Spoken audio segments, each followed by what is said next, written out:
माननीय प्रधानमंत्री नरेंद्र मोदी जी,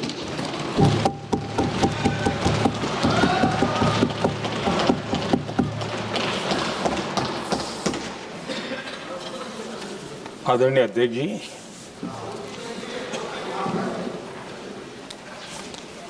इस महत्वपूर्ण विधेयक पर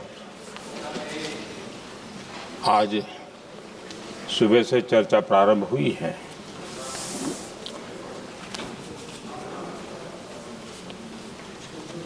काफी साथी यहाँ से भी जिन मुद्दों को स्पर्श किया गया है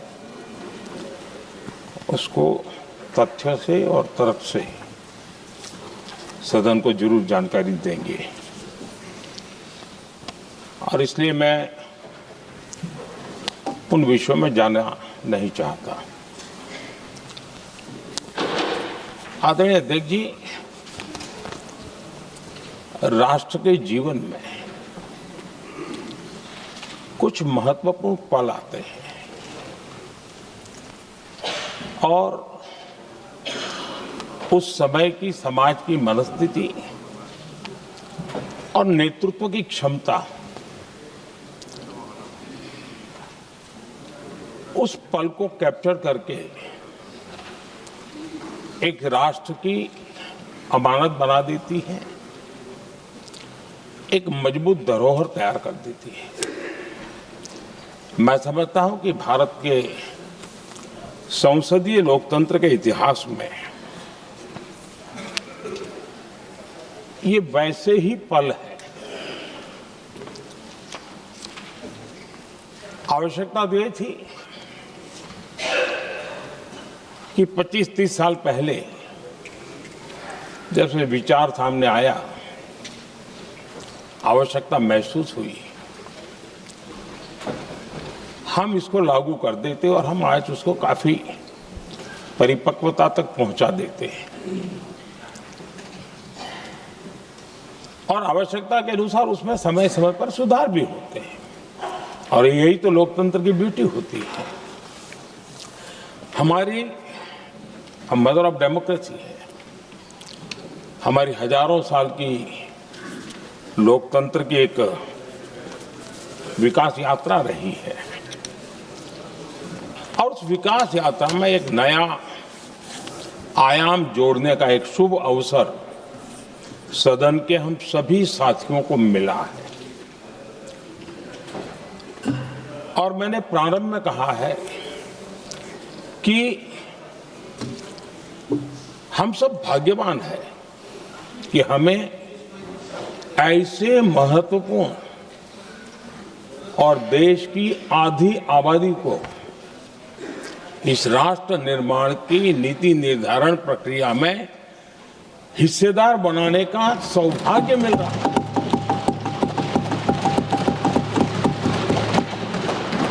ये हम लोगों के लिए सौभाग्य है और मैं चाहता हूं कि मेरे सभी माननीय सांसद, मैं इधर उधर की आज बात करना नहीं चाहता हूं, हम सभी सांसद इस महत्वपूर्ण अवसर को जाने न दें। हम भारतीय सब मिल करके देश को नई दिशा देने जा रहे हैं। हमारी शासन व्यवस्था को संवेदनशीलता से भरने का एक सार्थक प्रयास करने के लिए जा रहे हैं और मुझे विश्वास है कि इस मंथन से जो अमृत निकलेगा वो देश की राजनीति की भी उसके रूप स्वरूप को तो तय करने ही करने वाला है, लेकिन ये देश की दिशा और दशा भी तय करने वाला है। इतने महत्वपूर्ण मोड़ पर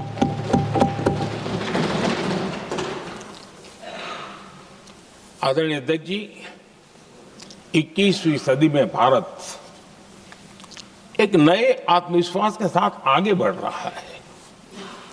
विश्व में भी आज भारत की स्वीकृति हम सब महसूस कर रहे हैं और ये हम सबके लिए गौरव का पल है।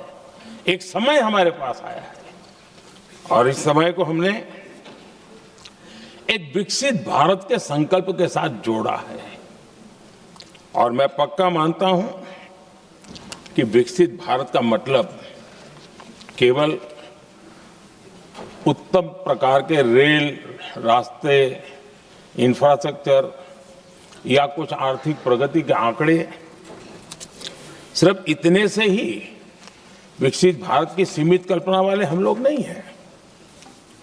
हम चाहते हैं कि विकसित भारत जिसके नीति निर्धारण में साच अर्थ में सबका साथ सबका विकास का मंत्र समाहित हो, देश की 50% जनसंख्या नीति निर्धारण का हिस्सा बने, ये समय की मांग है। हम पहले ही देरी कर चुके हैं, कारण कोई भी होंगे, जिम्मेवार कोई भी होंगे, लेकिन इस सच्चाई को हमें स्वीकार करना होगा कि जब हम अकेले मिलते हैं तब मानते हैं हाँ यार, लेकिन जब सामूहिक रूप से मिलते हैं, मुझे याद है कि जिस इसकी प्रक्रिया चली थी, सभी दलों से मिलना हुआ है, एक दल को छोड़ करके जिन जिन से मिलना हुआ है, हर एक ने सैद्धांतिक विरोध नहीं किया है। बाद में जाकर के जो कुछ भी हुआ होगा, राजनीतिक दिशा पकड़ी जा रही है, लेकिन जो राजनीतिक दिशा में ही सोचते हैं, मैं उनको भी एडवाइज करना चाहूंगा, एक मित्र के रूप में एडवाइज करता हूं और सबको काम आएगी। हमारे देश में जब से विमेन रिजर्वेशन को लेकर के चर्चा हुई है और उसके बाद जब जब चुनाव आया है, हर चुनाव में महिलाओं को मिलने वाले इस अधिकार का जिसने विरोध किया है, जिसने विरोध किया है, देश की महिलाओं ने उन्हें माफ नहीं किया है। उनका हाल बुरे से बुरा किया है। लेकिन ये भी देखिए कि 24 के चुनाव में ऐसा नहीं हुआ। क्यों नहीं हुआ? ये इसलिए नहीं हुआ कि 24 में सबने सहमति इसको पारित किया, तो ये विषय ही नहीं रहा। किसी के पक्ष में पॉलिटिकल फायदा नहीं हुआ, किसी का नुकसान भी नहीं हुआ। सहज रूप से जो मुद्दे थे, उन मुद्दों के आधार पर चुनाव लड़ा, क्योंकि 24 में सब साथ में थे। कुछ लोग यहां हैं, कुछ लोग नहीं है, लेकिन सब साथ में थे। आज भी मैं कहता हूं, अगर हम सब साथ में जाते हैं तो इतिहास गवाह है कि किसी एक के राजनीतिक पक्ष में नहीं जाएगा। ये देश के लोकतंत्र के पक्ष में जाएगा, देश के सामूहिक निर्णय शक्ति के पक्ष में जाएगा और हम सब उसके यश के हकदार होंगे। न ट्रेजरी बैंक उसका हकदार रहेगा, न मोदी उसका हकदार रहेगा, यहां बैठे हुए सब हकदार रहेंगे। और इसलिए जिन लोगों को इसमें राजनीति की बू आ रही है, मैं चाहूंगा कि वो खुद के परिणामों को पिछले 30 साल में देख ले। फायदा उनका भी इसी में रास्ता दिखाता हूं, इसी में फायदा है कि जो नुकसान हो रहा है उससे बच जाओगे। और इसलिए मैं समझता हूं कि इसको राजनीतिक रंग देने की जरूरत नहीं है।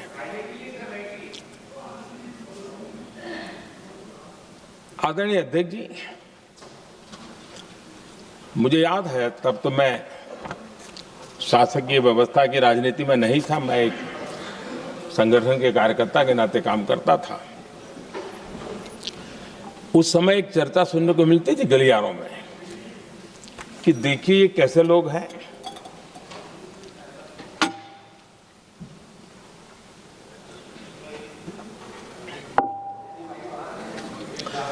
पंचायतों में आरक्षण देना है तो बहुत आराम से दे देते हैं,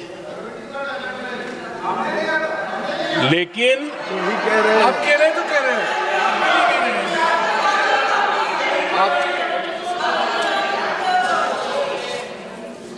पंचायतों में आरक्षण देना है तो आराम से देते हैं, क्योंकि उसमें उनको खुद का पद जाने का डर नहीं लगता है। उसको लगता है हम सुरक्षित यार वहां दे दो।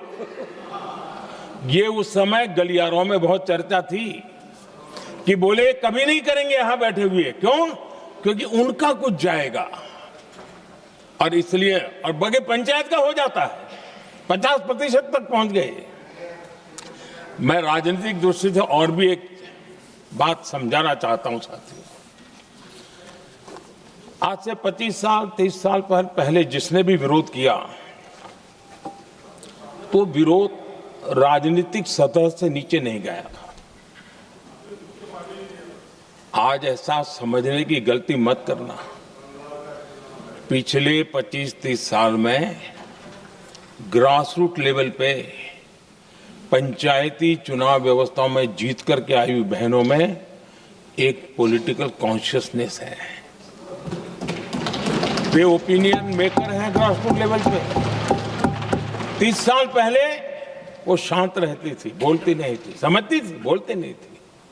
आज वो वोकल है, और इसलिए अब जो भी पक्ष विपक्ष होगा, वो जो लाखों बहनें कभी न कभी पंचायत में काम कर चुकी है, प्रतिनिधित्व कर चुकी है, जनता के सुख दुख की समस्याओं को गहराई से देखा है, वो आंदोलित है।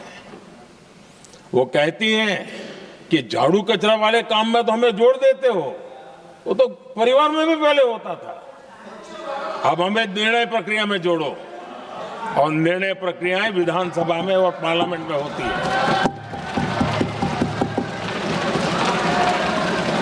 और इसलिए मैं राजनीतिक जीवन में जो लोग प्रगति चाहते, मैं किसी भी सांसद की बात करता हूं, किसी भी एमएलए की बात करता हूं, ये दल वो दल की बात मैं नहीं कर रहा हूं। जो भी राजनीतिक जीवन में सफलतापूर्वक आगे बढ़ना चाहते हैं, उनको ये मान के चलना पड़ेगा कि पिछले 25-30 साल में लाखों बहनें ग्रास रूट लेवल पर लीडर बन चुकी हैं। अब उनके अंदर सिर्फ यहां 33% का नहीं, वहां भी वो आपके फैसलों को प्रभावित करने वाली है। और इसलिए जो आज विरोध करेंगे, उसको लंबे समय तक कीमत चुकानी पड़ेगी। लंबे समय तक कीमत चुकानी पड़ेगी। और इसलिए राजनीतिक समझदारी भी इसी में है कि हम ग्रास रूट लेवल पर महिलाओं की जो पॉलिटिकल लीडरशिप खड़ी हुई है, उसको आपने अब कंसीडर करना पड़ेगा। यहां मैंने सुना हमारे मुलायम सिंह जी थे, तब से एक विषय चला रहे हैं, उनके परिवार वाले पे भी चला रहे हैं। आप देश की बहनों पर भरोसा करो ना, उनकी समझदारी पर भरोसा करो। एक बार 33% बहनों को यहां आने दो, आकर के उनको निर्णय करने दो, किसको देना है, किसको नहीं देना है, इस वर्ग को देना, उस वर्ग को देना, करेंगे वो निर्णय। हम उनके सामर्थ्य पर आशंका क्यों करते भाई? एक बार आने तो दो, उनको आने तो दो। जब आएंगे तो 34 पे, और दूसरा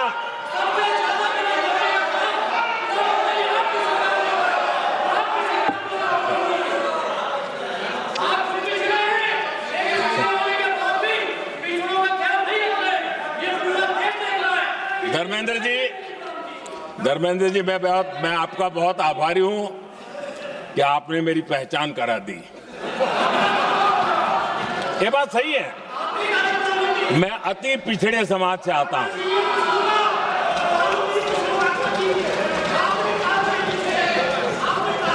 धर्मेंद्र जी, मैं आपका बहुत आभारी हूं, और अखिलेश जी मेरे मित्र हैं तो कभी कभी मदद कर देते हैं।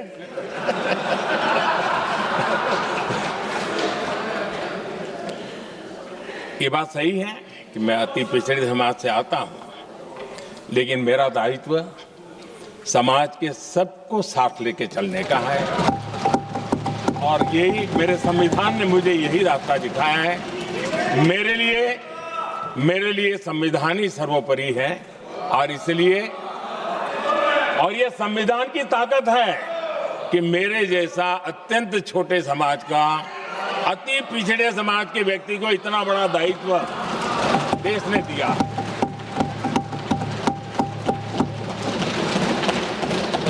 और इसलिए मैं तो देशवासियों का ऋणी हूं और मैं तो संविधान निर्माताओं का ऋणी हूं कि जिसके कारण आज मैं यहां हूं। लेकिन आदरणीय अध्यक्ष जी,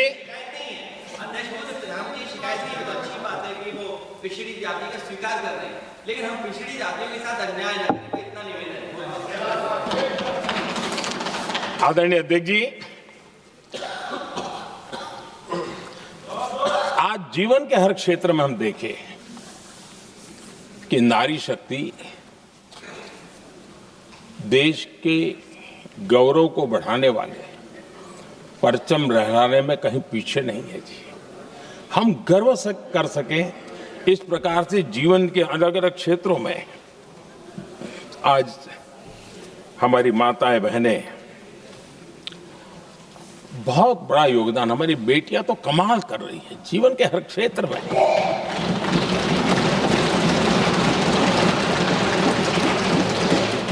इतना बड़ा सामर्थ्य, उसको हम हिस्सेदारी से रोकने के लिए क्यों इतनी ताकत खपा रहे हैं जी?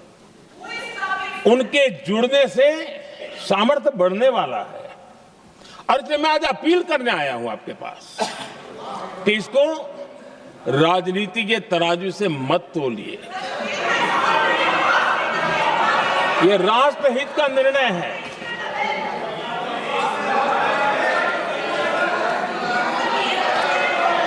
आदरणीय अध्यक्ष जी, आज का हमारे सामने अवसर एक साथ बैठ करके एक दिशा में सोच करके विकसित भारत बनाने में हमारी नारी शक्ति की भागीदारी को एक खुले मन से निर्णय करने का अवसर है, स्वीकार करने का अवसर है। और मैंने जैसा पहले ही कहा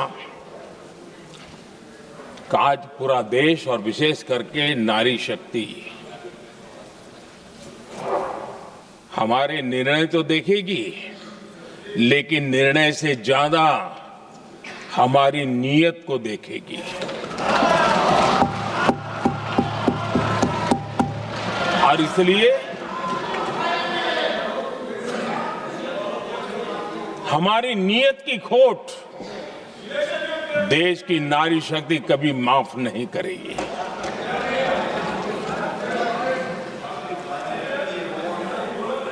आदरणीय अध्यक्ष जी,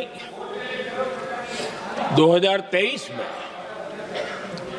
इस नए सदन में हमने सर्वसम्मति से एक प्रकार से इस अधिनियम को स्वीकार किया था। पूरे देश में खुशी का वातावरण बना, उस पर कोई राजनीतिक रंग नहीं लगे और इसलिए वो कभी राजनीतिक इश्यू भी नहीं बना। तो एक अच्छी स्थिति है। अब सवाल ये है कि हमें कितने समय तक इसको रोकना है। अब यहां जो लोग जनसंख्या वगैरह के विषय उठाते हैं, ಹೆಚ್ಚಿನ ವಿಡಿಯೋಗಳಿಗೆ ಪ್ರತಿಧ್ವನಿ ಯೂಟ್ಯೂಬ್ ಚಾನೆಲ್ ಸಬ್ಸ್ಕ್ರೈಬ್ ಮಾಡಿ, ಬೆಲ್ ಐಕಾನ್ ಕ್ಲಿಕ್ ಮಾಡಿ।